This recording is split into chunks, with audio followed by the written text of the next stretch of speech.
So now we are starting our top 20 with Batman the Ride at Six Flags Magic Mountain. Now, with Batman the Ride, this is a compact inverted coaster that holds some intense maneuvers. The first half holds solid vertical loops, which, while not too intense, are surprisingly sustained in positive forces throughout both of them. The zero-G roll is also quite fun with a mix of floatiness and snap back-to-back in terms of sequencing. The Helix has pretty forceful positive sustained as well.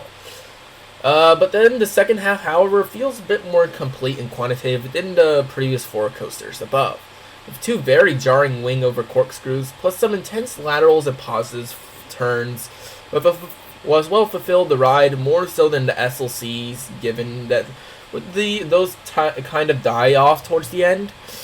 That said, pacing isn't all perfect with Batman the Ride, given the straight section connecting to Helix, and the second half does nothing really. I kind of wish that this could have been an inline twist for the transition, but that's pretty much too late for the ride. That's fine on its own, and a model that has lasted over 3 decades. Batman is pretty solid for pacing though, and has a lot of memorable moments in sizable quantity. Next up, we then have a surprising one with Electric Eel. So for this one, this is a compact but pretty forceful launch coaster at Seaworld San Diego. A lot of many notable moments of force, I'll say. From the twisting drop with a great pop of ejector airtime, mixed with a quick lateral switch, and falling valleys on positives in the back row, to exposed hang time on the Heartline roll, to the backwards lurching riders forwards, to the other forces located like the laterals at the twists or positives in the valleys. Now this ride is a force machine, though the intensity and variety, something that I haven't seen in no other coaster underneath 1,000 feet to accomplish. In terms of consistency as well, for just a small ride.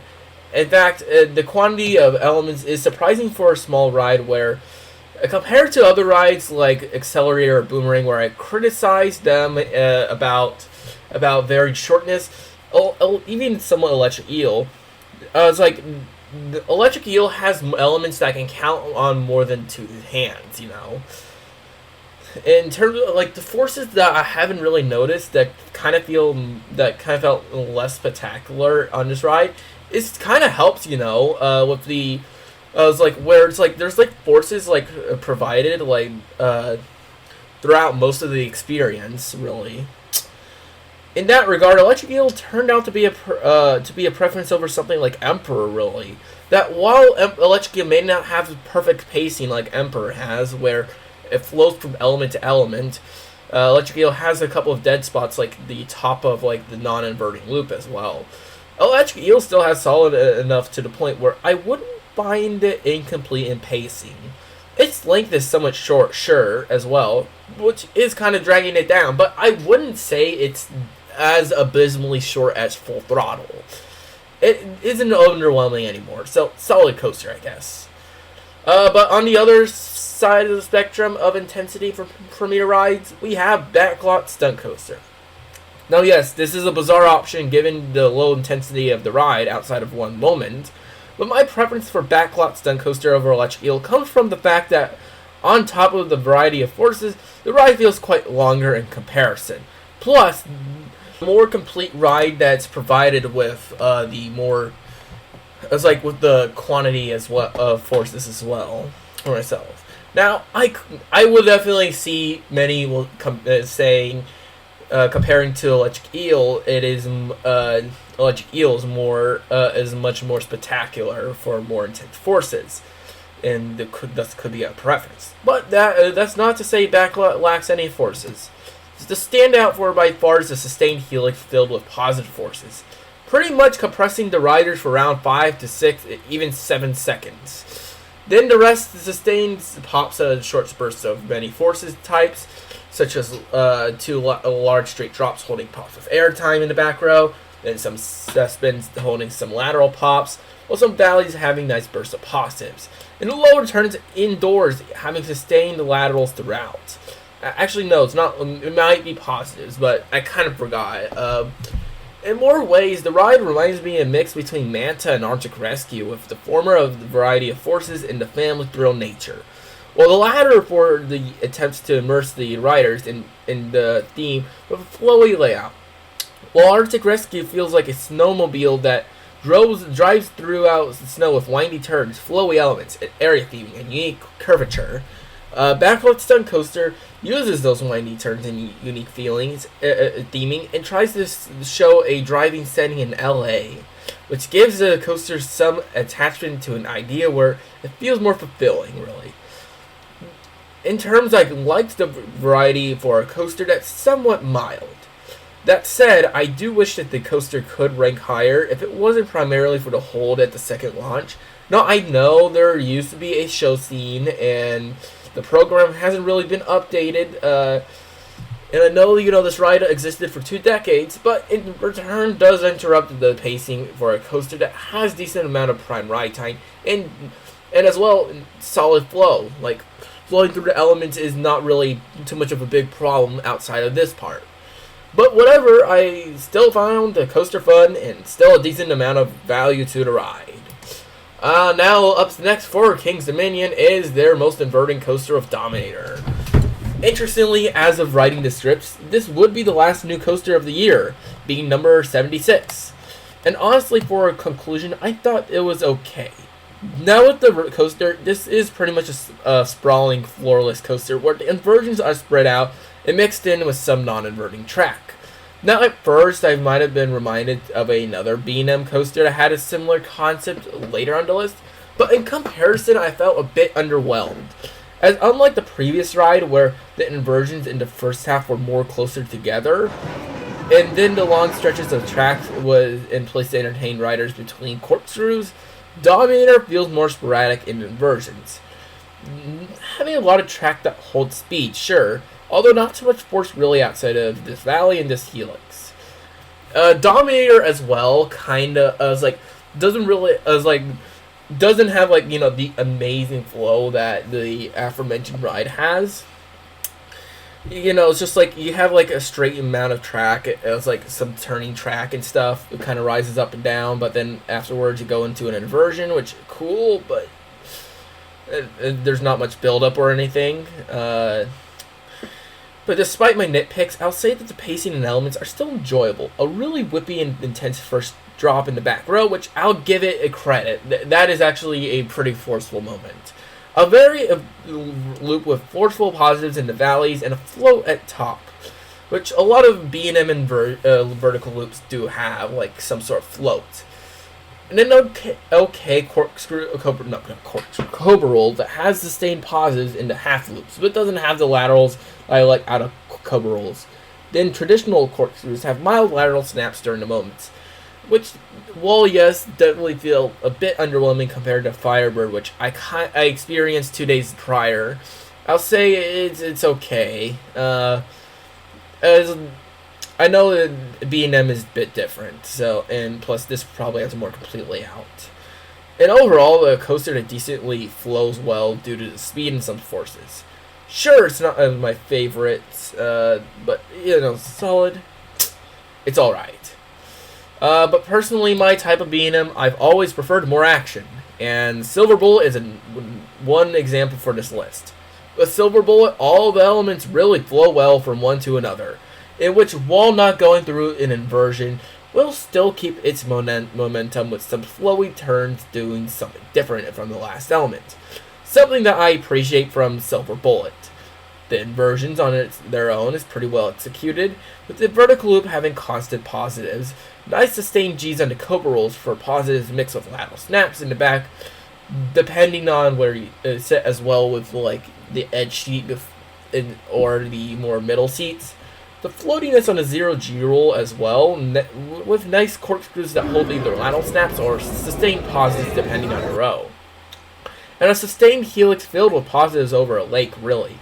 While the ride is not rip your face off intensity, they're still impactful in offering inversions in a way where it doesn't really feel too mild to really gloss over or forgettable, really. As mentioned before, the non-inverting transitions flow very well too, given that much more wavy turns occur to connect element to element over just more bland straight track. And to add on, I don't really mind the first drop, given that despite being a more shallow slope compared to other B&M inverts, in which I've only experienced 2, don't worry, it doesn't feel longer than something like your average Vekoma SLC. At least this one has a lateral snap towards the left side of the back row for the train. Now, I know there probably could be better B&M inverts, 100%, but for now, I will say this is probably my favorite invert so far. But up next, oh boy, another controversial one. So as of California's main lift hill hypercoaster, this is pretty frowned upon for lacking as many moments in airtime in both sustainability and in quantity compared to others. And while yes, not much is present, I'll say that it feels somewhat unique and fun. The first drop, while not feeling sustained, still has a nice 3/4 of a second levitating out of your seat in the back, and kind of giving me that interesting profiling, you know, a bit unique. This as well with sustained speed, and furthermore, the drop is great for experience speed for how long it's last. Mentioning that many seconds occur. Then yes, the floater hill is also quite nice, given the sustainability of the moment paired with the faster speed, given that the moment is lower to the ground compared to other hypercoasters. Although this is just me theorizing, given that this is my only traditional lift hill hyper. You can thank Intamin for that. While I appreciate the airtime on the ride, the moment is more for diversity rather than focusing given this is a positive G machine. From quick bursts in the vertical valleys, which are pretty forceful, to the more sustained ones on the horizontal turns, which all of them are quite forceful and sustain the pacing really well. They flow quite nicely throughout, in which most of the ride is well paced, given the ride sustains a nice speed throughout, flowing through the turns and really kind of seamlessly. So much so that arguably the worst part of the ride is present with the mid-course brake run. That pretty much slows the train to a crawl. Unfortunately, disrupts the fast pacing of the coasters in a not so fascinating way.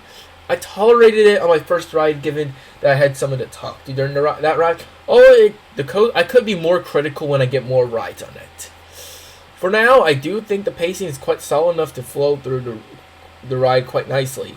Even at the mid-course, the ride quickly catches speed back up, you know, with the forces staying up throughout most of the ride. Plus, holding a variety of moments of different approaches for airtime, positives, and even laterals. That, as I forgot to mention, there are some of the turnaround track in the back. Even though, yes, this is probably one of the weakest for length, for super long coasters with over 4,000 feet of track, and yet it's ranking 15th. I do somewhat wish that the coaster had more track, though, available, given that the coaster feels like more of a mid-sized coaster.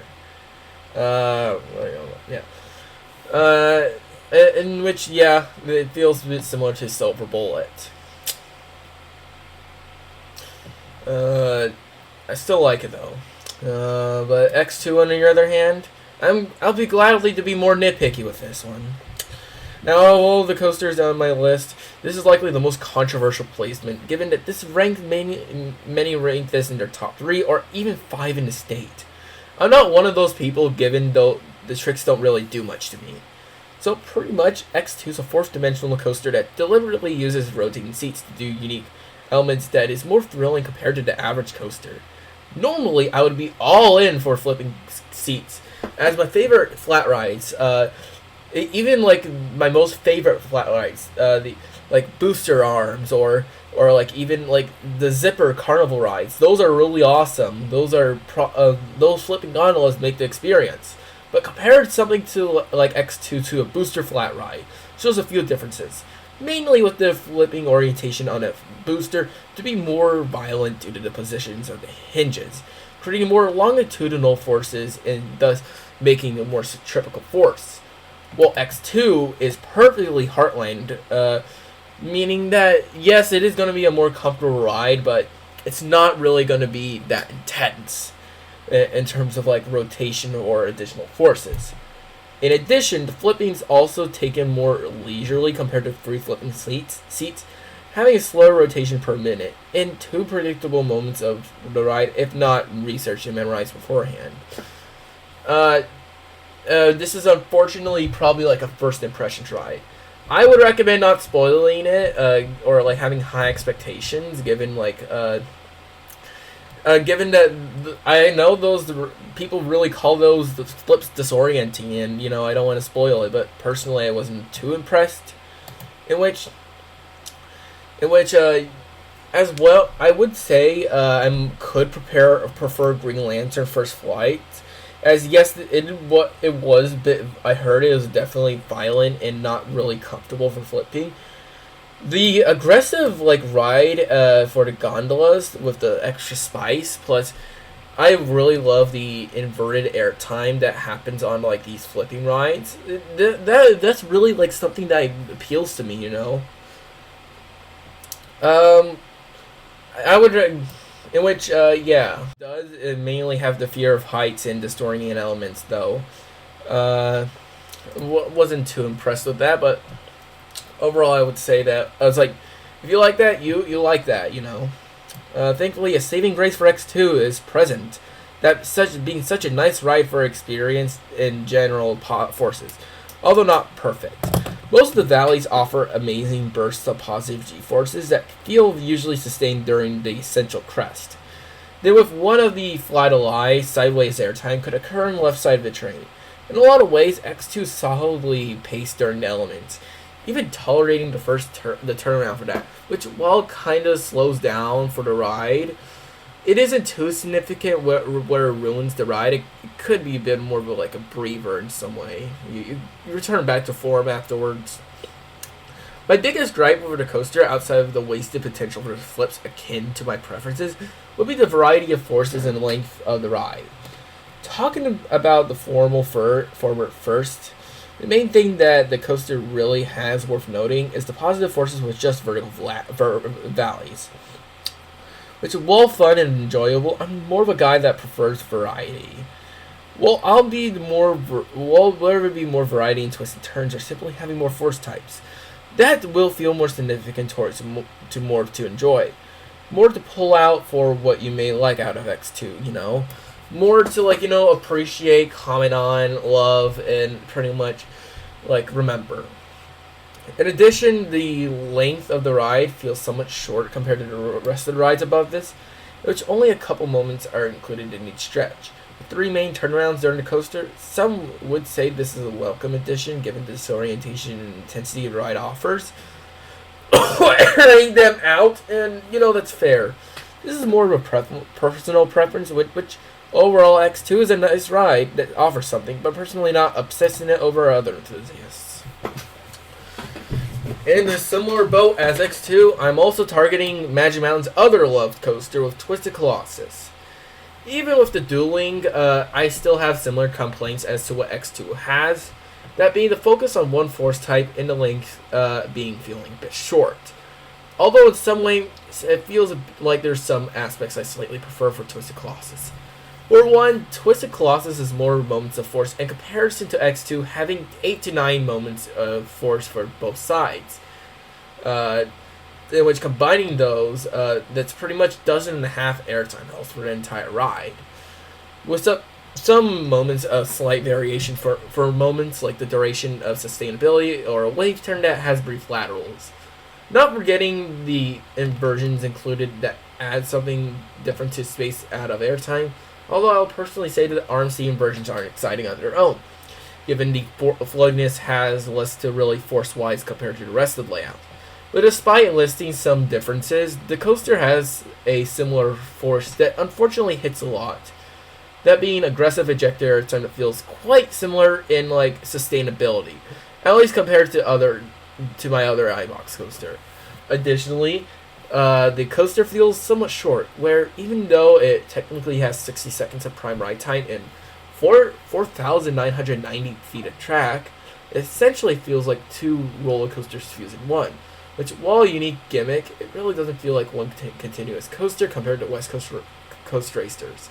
Given the lift hill in the second half is more of an interruption compared to West Coast Racers' block zone, it has a show scene where it feels like it's one main coaster. That said, I would say by far the racing aspect of this is my favorite out of the racing coasters I've done. While West Coast Racers and Racer 75 aren't guaranteed to race, at least from my experience, Twisted Colossus is more like a game where not only we have more than 2 trains running, but also the fact that the crews could get trains out quickly could have racing as a reward for the cooperation of guests and the operators. I felt more excited when getting to the lift hill during those rides. Compared to like just waiting, seeing like another train come by. But yeah, Twisted Colossus, I guess. Now we have a defunct classic that used to be Wild One. So I know this is a weird choice for number 12 spot, but the main thing I prefer over Twisted Colossus was the lateral moments. So while yes, Wild One's airtime hills hold sustained floater, feeling inferior to Twisted Colossus' airtime moments, Wild One has 2 great lateral moments at the very least. Holding a great turnaround and later a great helix gave me Ghost Rider flashbacks. Additionally, I found this ride to feel longer in duration, giving more time to appreciate the elements compared to Twisted Colossus' rapid pace for a short period of time. Wild One is a simple ride as well, having an emphasis on sustained floater on the hills in quick succession, but the laterals make the ride much more entertaining compared to just a leaner and out back layout that only just has airtime. That kind of drains down, sure, but I would say the little bit more variety kind of puts it a bit higher, you know. It's also a long ride, so that's also kind of cool. Yeah, I'm repeating myself. I'm sorry. But interestingly, we now change from my oldest credit to my newest with Rapterra. And interestingly, this was a surprise out of B&M, given that this may hold the most variety out of any B&M I've done. Between this and Emperor, I would say that Rapterra also feels quite quick as well, although it kind of fixes the variety and length issue I had with Emperor. The first launch, I would say, is one of my favorites, given that its initial punch is good, plus the sustained ability is forceful 2, or 4 seconds. One of my favorite launches, and also one of the best moments on the ride. Then the variety, the valleys like the horseshoe turn, valleys, the corkscrew, and the dive loop have a nice burst of positives that I've experienced out of their dive loops. Laterals are present on the twisted S-hill and dive down after the turn, which are also fun. Some airtime on the drop down, and a little bitty bit on the camelback exists too, although not too noticeable. But pretty much my favorite moment is the Raptor roll, holding really nice sustained hang time while transforming out of the roll, have a nice change in positives. I also love the pacing of this ride. Really feels like the elements flow quite nicely, that, while not intense, has some force that gives a feeling of something happening. The forces themselves are very well done, in my opinion. Well, it's not forceful, not tense. The forces are actually, it's more about the flow of elements, you know. Flowing like between one and one, also gracefully. That grace is probably what I would say about this ride, you know.